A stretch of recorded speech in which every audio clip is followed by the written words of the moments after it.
अगर आप ये वीडियो देख रहे हो तो आई होप आपने इसका पहला पार्ट देखा है। अगर नहीं तो इसे यहीं पॉज करके इसका पहला पार्ट जरूर देखें, जिसका लिंक मैंने आई बटन और डिस्क्रिप्शन में मेंशन किया है, वरना पूरी वीडियो आपके पल्ले नहीं पड़ेगी। एक्सप्लेनेशन शुरू करने से पहले अगर आपको मेरी एक्सप्लेनेशन सच में पसंद आ जाए और आपको सच में मेरी मेहनत काबिले तारीफ लगती है तो आप इफ पॉसिबल ज्वाइन बटन पर क्लिक करके या मेरे चैनल को सब्सक्राइब और वीडियो को लाइक और कमेंट या चैनल को अपने दोस्तों से शेयर करके भी सपोर्ट दिखा सकते हो, ताकि चैनल बना रहे और मैं आपके लिए और भी एंटरटेनिंग वीडियो पोस्ट कर सकूं। तो चलिए शुरुआत करते हैं पार्ट 2 की कहानी से।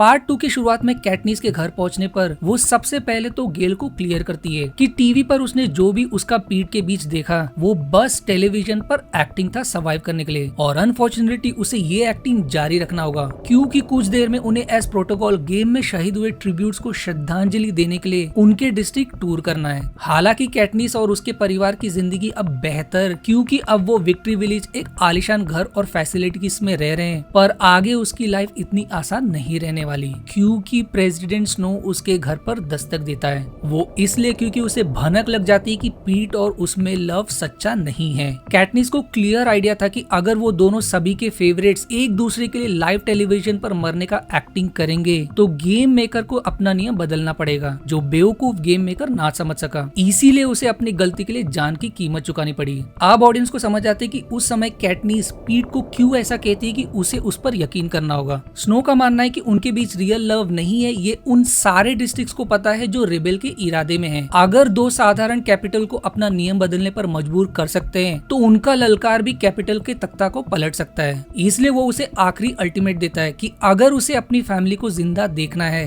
और नहीं चाहता कि उसके डिस्ट्रिक्ट का डिस्ट्रिक्ट 13 की तरह हशर हो, तो उसे उसका टूर खत्म होने तक सभी को और खास करके उसे यकीन दिलाना होगा कि उनके बीच लव रियल है। कैटनीस अब बुरी तरह से घबराने लगती है, इसलिए टूर शुरू होने से पहले के इंटरव्यू में पूरी कोशिश करती है उनके लव को सच्चा दिखाने के लिए, पर हमें एज एन ऑडियंस साफ नजर आता है कि वो सफल नहीं रहे क्योंकि गेम के बाद से वो कभी टच में नहीं रहे। वहीं चाहिए कैटनीस के लिए सिर्फ एक्टिंग ही क्यों ना हो, रियलिटी में पीट उसे दिल से चाहता है। अब फर्स्ट टू रू के डिस्ट्रिक्ट 11 पहुंचने से पहले एफी उन्हें सारा इंस्ट्रक्शन देती कि उन्हें स्पीच में क्या बोलना है, पर दोनों नादान इंस्ट्रक्शन को इग्नोर करके रू के प्रति अपने दिल की बात बोल जाते हैं, जिससे उनमें कैटनीस के प्रति और भी श्रद्धा बढ़ जाती है और सभी उसी तरह सैल्यूट करते हैं जैसे उसने रू के लिए श्रद्धांजलि देने पर किया था। ये सैल्यूट एक तरह से उनके रिबेल का साइन बन जाता है, जो कैपिटल के गार्ड्स को जरा भी पसंद नहीं आता, और देखते ही देखते गुस्से में उनके रिबेल को दबाने के लिए एक बुजुर्ग को उनके सामने ठोक देते हैं। दोनों डेड शॉक की आखिर उन्होंने ऐसा गलत किया क्या। हेमिच उन्हें समझाते कि वो लोगों में रिबेल की होप पैदा करने का और रिस्क नहीं ले सकते, जिसके पीछे फिर से लाखों की जान जा सकती है, क्योंकि सारे डिस्ट्रिक्ट्स की नजर उन पर गड़ी है।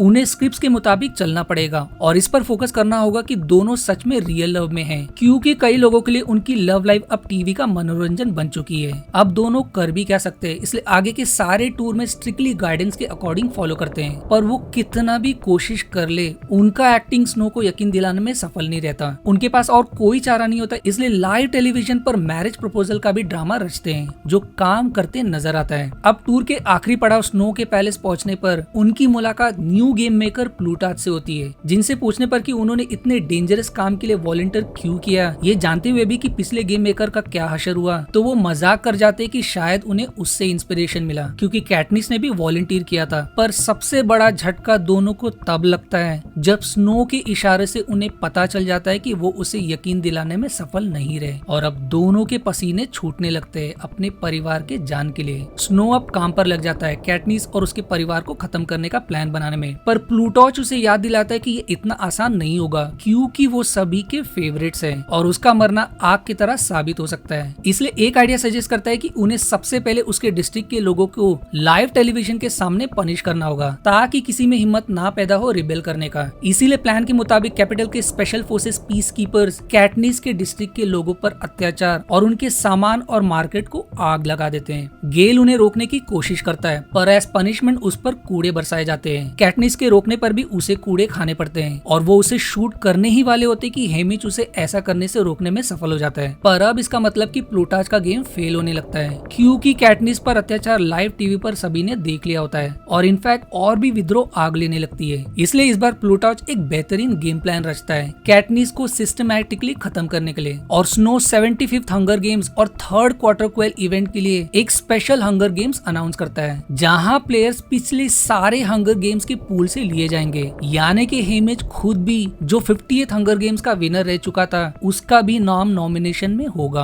बुक में क्वार्टर क्वेल दरअसल वो स्पेशल इवेंट बताया है जिस दिन कुछ स्पेशल इवेंट होता है हंगर गेम्स के हर 25 साल बाद। इसीलिए इस बार एज अ ढाल बनाकर स्नो का प्लान कैटनिस को गेम के दौरान ही हर हालत में खत्म करने का होता है। जाहिर तौर पर ये सुनते ही सभी के होश उड़ जाते हैं, पर चाहे कुछ भी हो, कैटनिस में पीट के लिए अलग ही फीलिंग्स होती है, इसलिए वो हेमिच से पीट को बचाने का रिक्वेस्ट करती है। कमाल की बात यह है कि पीट ने भी कुछ देर पहले सेम प्रॉमिस लिया था हेमिच से उसे बचाने के लिए, पर हेमिच पीट का नाम नॉमिनेट होने पर खुद को वॉलंटियर करने का वादा करता है। पर अगर रिवर्स साबित हुआ, जहां उसका नाम सेलेक्ट हुआ, तो पीट का खुद को वॉलंटियर करने से वो रोक नहीं पाएगा और कुछ ऐसा ही साबित होता है और उन्हें तुरंत बिना गुड बाय करने का मौका दिए पीस कीपर्स के लोग उन्हें कैपिटल के लिए ले जाते हैं। कैपिटल पहुंचने पर हेमिच तुरंत काम पे लग जाता है और उन्हें नया टैक्टिक्स एक्सप्लेन करता है कि उन्हें ट्रिब्यूट्स के बीच एलाइज बनाना होगा, क्योंकि आधे से ज्यादा लोग फिर से गेम में खींचे जाने के लिए खुश नहीं है, और क्योंकि इस बार का गेम और भी ईवल होगा, क्योंकि जाहिर तौर पर स्नो का मिशन सिंपली उन्हें खत्म करने का है। कैटनिस प्लान के मुताबिक बीटी और वायरस टेक स्पेशलिस्ट जोआना, जो फाइट में अच्छी होती है, फिनिक जिसका स्ट्रेंथ वाटर में होता है, और उसके पार्टनर मैक को अपना एलाय बनाने में सफल हो जाती है। मैक के बारे में मूवी में ठीक से नहीं बताया है, पर बुक के अनुसार जब वो 16 साल की थी तब उन्होंने डिस्ट्रिक्ट 4 के लिए हंगर गेम्स जीता था और अब उनके बोलने की शक्ति चली गई है। उन्होंने फिनिक को मेंटर के अलावा बचपन से पाला, इसलिए लॉटरी के दौरान जब अनफॉर्चुनेटली फिनिक की गर्लफ्रेंड एनी का नाम नॉमिनेट हुआ तो उनसे फिनिक का दर्द नहीं देखा गया और बिना फिर से सोचे खुद को वॉलंटियर कर दिया। यहाँ स्नो पब्लिक को गुमराह करने के लिए कि कैटनिस कोई रिबेल नहीं बल्कि उनमें से एक है जिसे सिर्फ पीट के साथ शादी की पड़ी है, स्नो उसके लिए वेडिंग गाउन कॉस्ट्यूम चूज करता है, पर उसके डिजाइनर सीना का कुछ और ही प्लान होता है। इसलिए इंटरव्यू के दौरान स्विंग करने पर वो ड्रेस बर्न होने पर मॉकिंगजे बर्ड स्टाइल ड्रेस में बदल जाती है, a clear sign of rebel developing, जो उसके पास उस पिन का साइन होता है जो स्नो को जरा भी पसंद नहीं आता। वहीं उनका अब भी कोशिश होता है गेम को होने देने से रोकने का, इसीलिए पीट एक और स्मार्ट चाल चल जाता है, कैटनिस का प्रेग्नेंट होने का झूठी बात ऐलान करके। ये सुनते ही सारे ट्रिब्यूट्स और क्राउड शो ना होने का डिमांड करने लगते हैं, पर स्नो ऐसा होने नहीं देता और गेम जारी रखने का तय करता है। अब गेम के लिए पॉड में एंटर और सीना के गुड बाय कहते दौरान स्नो के लोग उसकी जान ले लेते हैं, क्योंकि वो स्नो के खिलाफ गया था कैटनिस के ड्रेस को मॉकिंगजे स्टाइल में बदलकर। कैटनिस चीखती रहती, पर अब उसे दिल पर पत्थर रखकर सब भूलकर गेम पर फोकस करना होगा, क्योंकि गेम शुरू हो चुका होता है और वो खुद को पानी के बीच पाती है जिसके सेंटर में सप्लाईज और वेपन्स रखे होते हैं। गो कहते ही इस बार कैटनिस सीधे अपने वेपन्स के लिए भाग पड़ती है और फिनिक उसकी मदद करता है खतरे को दूर रखने में। अंत में कैटनिस, पीट और फिनिक मैक को कंधे पर लिए जंगल में भाग निकलते हैं, पर उनके दूसरे साथी जोआना, वायरस और बीटी दूसरी तरफ निकल जाते हैं और गेम की शुरुआत में फिर से 13 लोग एलिमिनेट हो जाते हैं। डीप जंगल में पहुंचने पर कैटनिस को कोई इनविजिबल पावरफुल फोर्स फील्ड महसूस होता है, जिसके झटके से पीट मरते मरते बचता है। हाइट से चेक करने पर उन्हें पता चलता है कि वो सेंटर से कितने दूर है और आसमान की तरफ नजर घुमाने पर उसे भनक लग जाती कि ये सब किसी आर्टिफिशियल डोम पावरफुल फोर्स फील्ड से बना है। उनकी कंडीशन इतनी बुरी होने लगती है कि पीने को फ्रेश वाटर तक नसीब नहीं होता, पर जैसे पिछली बार हिमेश ने उसकी मदद की थी, इस बार भी वो उन्हें सीक्रेटली स्पाइल डिलीवर करता है, जिसके मदद से पेड़ से ड्रिंकिंग वाटर एक्सट्रैक्ट करके अपनी प्यास बुझा पाते हैं। फिनिक मैक के लिए भी पानी भरता है, क्योंकि तपती गर्मी और इस कंडीशन में उनकी तबीयत कमजोर पड़ने लगती है। उसी समय कैटनिस को कोई अजीब काउंटडाउन लाइक साउंड सुनाई पड़ता है, जिसके ठीक बाद उसे दूर किसी पेड़ पर रिपीटेड पावरफुल लाइटनिंग पेड़ पर स्ट्राइक होते नजर आती है, पर समझ नहीं पाते कि आखिर क्या चल रहा है। रात में जब कैटनिस पहरे पर लगी होती है, उसे कोई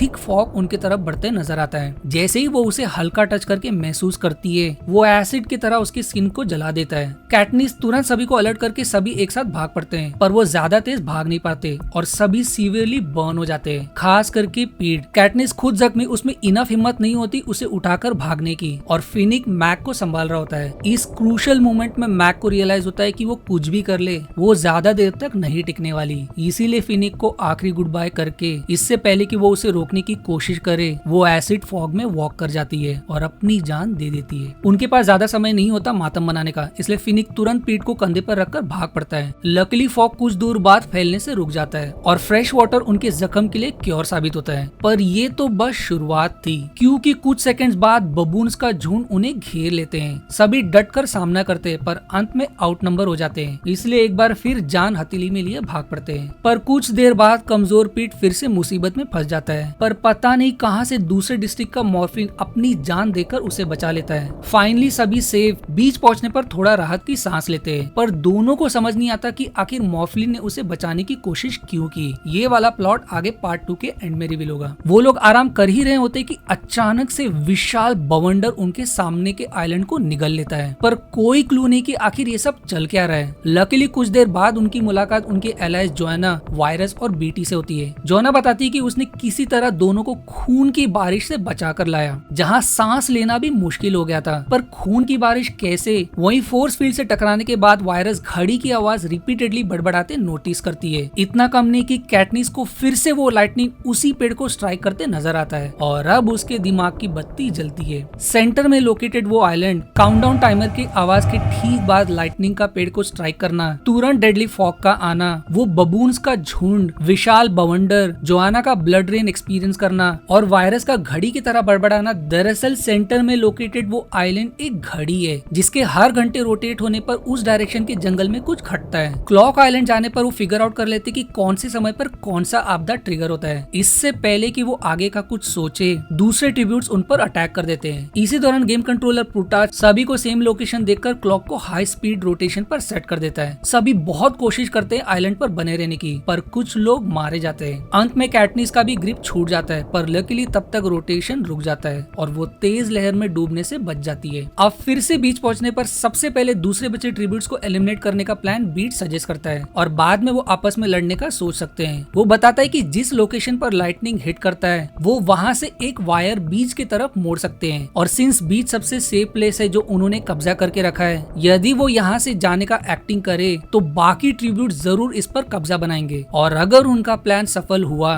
तो लाइटनिंग पेड़ को टकराने पर वायर के थ्रू वाटर्स और बीच सैंड पर ट्रांसफर हो जाएगी, जिससे इलेक्ट्रिक्यूट होकर उनके दुश्मन एक साथ एलिमिनेट हो जाएंगे। सिर्फ यही एक ऑप्शन है, इसलिए लाइटनिंग स्ट्राइक होने से पहले बीटी, पीट और फिनिक को उसे अदर ट्रिब्यूट से प्रोटेक्टेड रखने के लिए उसके साथ वहीं जोआना और कैटनिस वायर बिछाने का मदद कर सकते हैं। पर कैटनिस और पीट को समझ नहीं आता कि आखिर पीट ही क्यों उसके साथ रुके, वो उसके साथ वायर बिछाने में मदद क्यों नहीं कर सकता और बाकी बचे लोग उसे प्रोटेक्ट कर सकते हैं। पर बीटी किसी कारण से नहीं मानता और दोनों का उसका ऑर्डर फॉलो करना पड़ता है। पर आखिर वो ऐसा क्यों करता है हमें कुछ देर में पता चलेगा। अब कैटनिस जोआना के साथ निकल पड़ती है, पर कुछ दूर पहुंचने पर दूसरे ट्रिब्यूट के लोग उन्हें घेर लेते हैं और जोआना अचानक में कैटनिस पर वार करके उसे घायल नीचे बने रहने को कहकर भाग निकलती है। और लकीली दूसरे ट्रिब्यूट्स कैटनिस को मरा समझकर जोआना के पीछे पड़ जाते हैं। कैटनिस को अब कुछ गड़बड़ लगने लगता है, इसलिए वो तुरंत पीट की तरफ भाग पड़ती है, पर वहां पहुंचने पर वो बीटी को फोर्स फील्ड से तेज झटका लगते विटनेस करती है, जिसके कारण वो भी वहीं बेहोश हो जाता है। कैटनिस को समझ नहीं आता कि आखिर उसने वायर स्पीयर के अराउंड क्यों बांधा, क्योंकि उनका प्लान तो एक एंड ट्री और दूसरा एंड बीच को कनेक्ट करने का था। वहीं फिनिक और पीट का कोई पता नहीं होता, कहीं फिनिक तो इसके पीछे तो नहीं। पर तभी फिनिक कैटनिस को ढूंढते आ जाता है, पर अब कैटनिस को उस पर भरोसा नहीं रहता।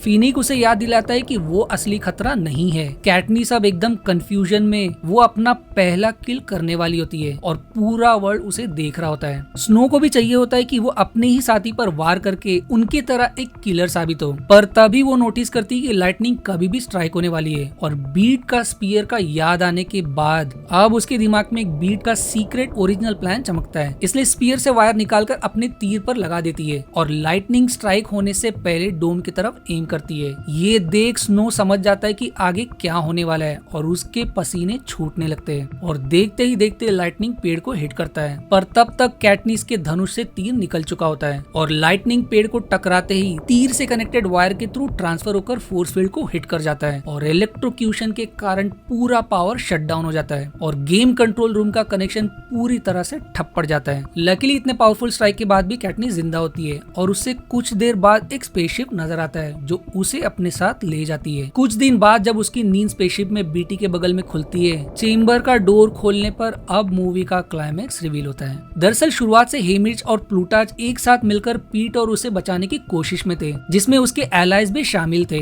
क्योंकि वो सभी के लिए न्यू रेबल का होप है। पर उसे ये प्लान नहीं बताया गया क्योंकि उन्हें उस पर यकीन नहीं था कि वो सीक्रेट बनाई रख पाएगी, सिंस बहुतों के लिए वो एक ओपन बुक है। इसी कारण से मॉफलिंग ने पीट को बचाने की कोशिश की और जोआना ने भी बीट और वायरस को कैटनिस के लिए बचाया, क्योंकि उनके पास यहाँ से निकलने का प्लान था और उसका कैटनिस पर अटैक करना दरअसल वो उसके हाथों से ट्रैक कर निकाल रही थी। बीटी भी उस समय पेड़ पर पड़ने वाले लाइटनिंग को बीच के तरफ नहीं बल्कि फोर्स फील्ड की तरफ गाइड करके नष्ट करने की कोशिश में था, पर ट्रिब्यूट के अटैक के डर में उसने गलती से स्पीयर फोर्स फील्ड को पहले ही टच कर दिया और पीट की तरह इलेक्ट्रिक्यूट हो गया। उसका लाइटनिंग वाला प्लान अदर ट्रिब्यूट्स को एलिमिनेट करने का नहीं बल्कि रास्ता बनाने का मिशन था, रेस्क्यू करने के लिए। बीटी इसलिए उस समय पीट और कैटनिस को अलग करने की कोशिश में था, क्योंकि अगर उनका प्लान उनके अनुसार एग्जीक्यूट नहीं होता तो दोनों के सेम जगह होने से दोनों की जान जा सकती थी। वहीं दोनों के अलग अलग जगह रहने पर पॉसिबिलिटी ऑफ वन सर्वाइविंग हो सकती थी, जो आगे उन्हें न्यू विद्रोह की चिंगारी को आग देने में मदद करते। अब हम जब रोल बैक करते हैं तो हमें सब समझ आने लगता है कि आखिर प्लूटाच ने इतने dangerous position of game maker क्यों वॉलंटियरली चुना। आखिर क्यों पहले मुलाकात में उसने कैटनिस से कहा कि वो उसके वॉलंटियरिंग का इंस्पिरेशन है। प्लूटाच शुरुआत से कैटनिस के सपोर्ट में स्नो के अगेंस्ट गेम खेल रहा था। उसका कैटनिस के टाउन पर लाइव टेलीविजन के सामने अटैक करवाना भी प्लान था, ताकि बाकी डिस्ट्रिक्ट्स में भी ये चिंगारी जागे कि आखिर क्यों उन्हें स्नो के खिलाफ लड़ने के लिए खड़ा होना है। उसने जानबूझकर स्नो को ये गेम अरेंज करने के लिए उल्लू बनाया ताकि वो उसे निकालने का प्लान बना सके। गेम के दौरान उस क्लॉक को जोरों से रोटेट करना दरअसल वो उन्हें बाकी ट्रिब्यूट से बचाने की कोशिश में था और इसीलिए कैटनिस के पानी में गिरते ही उसने रोटेशन को रोक दिया, इससे पहले कि वो तेज लहर के कारण डूबकर मारी जाए। हेमिज का भी स्नो के अगेंस्ट जाने का एक बड़ा कारण है जो मूवी में क्लियरली नहीं बताया है। दरअसल नॉवेल के अनुसार 50th हंगर गेम्स में सर्वाइव करने के लिए गेम मेकर्स के फोर्स पर उसे अपने ही एलाय और डिस्ट्रिक्ट गर्ल मैसिली को मारना पड़ा। मॉकिंगजे पिन जो कैटनिस को पार्ट 1 में मिला था, उसका ओरिजिनल ओनर मैसिली ही थी। हंगर गेम जीतने के लिए हेमिज ने डिस्ट्रिक्ट 1 के आखिरी ओपोनेंट को हराने के लिए फोर्स फील्ड का प्रयोग किया, पर ये बात स्नो को जरा भी पसंद नहीं आई, क्योंकि उसके अनुसार उसने फोर्स फील्ड का प्रयोग करके चीटिंग की। पर रियलिटी तो ये है डिस्ट्रिक्ट 1 का प्लेयर हारा, इसलिए वो गुस्सा निकालना चाहता था, जिसके पनिशमेंट में उसने उसके पूरे खानदान को मरवा दिया और उसे याद दिलाने के लिए कि किस कारण से उसकी जिंदगी बर्बाद की गई, उसे जानबूझकर सेम गेम का मेंटर बना दिया गया। इसीलिए गम में उसने पीना शुरू कर दिया। दोनों रियलिटी में डिस्ट्रिक्ट 13 के लिए काम कर रहे हैं, जिसे द कैपिटल ने पिछले रेबेल के लड़ाई में एटम बॉम्ब से साफ कर दिया था। पर यदि ऐसा है तो वो ऐसे कैसे डिस्ट्रिक्ट 13 के लिए काम कर रहे हैं, ये हमें पार्ट 3 में क्लियर होगा। पर कैटनिस और सभी को बचाने के पीछे पीट को रेस्क्यू नहीं कर पाए, जिस पर कैटनिस अपना आपा खो बैठती है और प्लूटाच को उसे बेहोश करना पड़ता है। पर अब जब उसकी आंखें खुलती है, उसे गेल से पता चलता है कि उसके परिवार को डिस्ट्रिक्ट 12 से रेस्क्यू कर लिया गया है। पर उसे रेस्क्यू करने के बाद स्नो ने अपना गुस्सा उनके लोगों पर निकाल दिया, यानी कि डिस्ट्रिक्ट 12 भी अब साफ हो गया और ये मूवी यहीं एंड हो जाती है।